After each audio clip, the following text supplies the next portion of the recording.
Good day, Kamaster! Welcome to our Be My Motolite YouTube channel. Ang topic natin sa araw na ito ay itong nil battery. Ayan po. Ang size nito ay 2SM.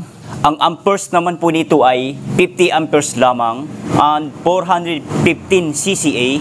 Ang ibig po sabihin ng CCA, cold cranking amps. Amperes po yan. Okay? So ito ay low maintenance. Ibig po sabihin ng low maintenance, di tubig po yun kung tawagin. So ito ay baterya ng ating customer na si Sir at nakakabit ito sa kanyang kotse na Honda Accord, year model 1997. Gasoline engine. Hindi na daw mapa-start ang kanyang nasabing kotse. Wala pa daw itong isang taon bumigay na. Pero nung tiningnan ko ang date na nakasulat sa battery, di natin alam kung siya ba ang nagsulat nito or yung store na pinagbilhan niya. Ito po. Ayan po kung mapapansin ninyo. 3/4/22.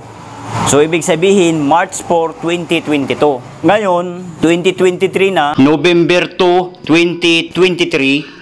1 year and 8 months. Kasi po, 2 days na lang bago mag-4 ng November 2023. So, ibig sabihin, 8 months na plus 1 year. So, the total is 1 year and 8 months. Kikita naman natin yung pitcha. Okay? So, ngayon, hindi na daw mapa-start ang kanyang nasabing kotse. So, ngayon, atin itong aalamin kung bakit nga ba hindi mapa-start ang kotse ni Sir. Unang-una na gagawin natin, siyempre, iti-tester natin yan. Ito ay sa positive. Ito ay sa negative. Ayan.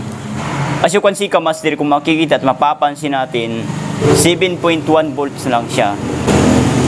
So, malamang sa malamang sira na ang baterya na yan. Kasi ang fully discharge sa isang baterya, 11.2. Fully discharge na po yan. Kapag 100% naman po fully charged, ibig sabihin full charge po yun, 12.6 volts. Yun po ang 100% full charge. Okay? Kahit umabot pa siya ng 12.8, 13 volts, okay lang. Kasi meron pa nga pong umaabot na 14 volts. Kasi po, hindi tayo nagbe-base sa voltahe ng isang baterya. Ang pinakasikreto kasi sa baterya ay yung tubig sa loob. Kung lahat ng tubig na ito, yung 6 na butas na yan, pagsukat mo sa hydrometer ay 1250 na, ibig sabihin fully charged na po yun.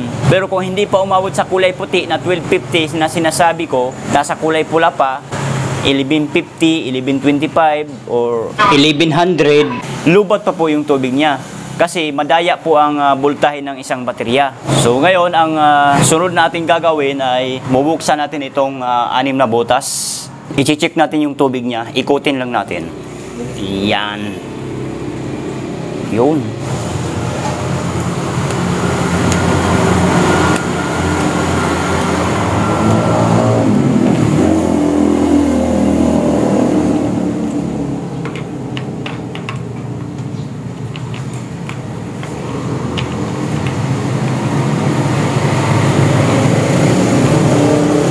At susukatin na natin yan dito sa hydrometer tester. Sa mga hindi nakakalam, ang pangalan po nito ay hydrometer tester, na kung saan ito ay panukat sa tubig ng baterya. So mag-una tayo dito sa positive, pinakaunang butas. Ang sukat ng tubig ay 1225, which is tumapat sa kulay puti. Ang nasabing sukat ng tubig ng baterya. So fair po yan. Pangalawang butas, ang sukat ng tubig ay 1200, which is tumapat po siya sa kulay pula. So, ibig sabihin yan ay recharge. Pangatlong butas tayo. Ito ay 1200 pa rin, ang sukat ng tubig, which is tumapat sa kulay pula pa rin. Pang-apat na butas tayo.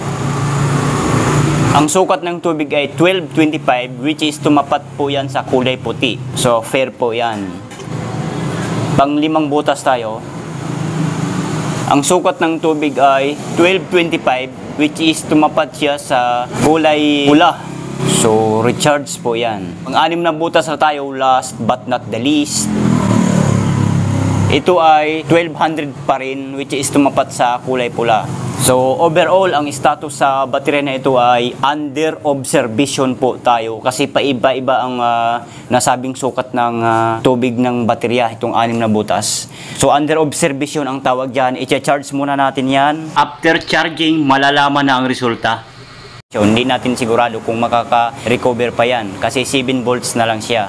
So, bumili na agad ng bagong battery si Sir sa akin kasi hindi tayo sigurado kung makaka-recover ang nasabing battery.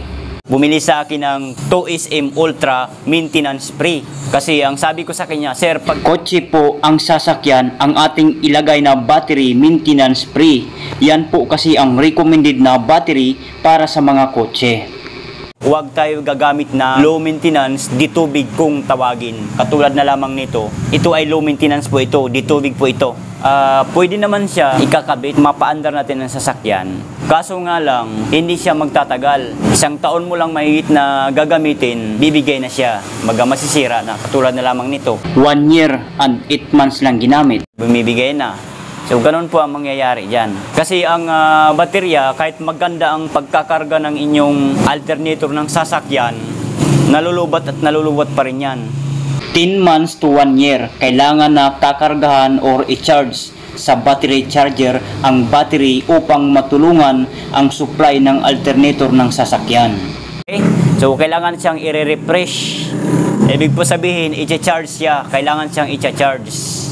Saka natin ibabalik ulit, ikakabit sa ating mga sasakyan. Based on my experience lamang po. Kasi proven and tested na po yan. So, hindi po ako magsasabi dito ng hindi totoo. Nasusubukan ko na po yan. Okay? So, yun lang. Sana nakatulong sa inyo ang video nito. And maraming salamat po sa inyong panonood. At huwag ninyong kalimutan mag-subscribe sa ating YouTube channel, BMI Motolite. Bye!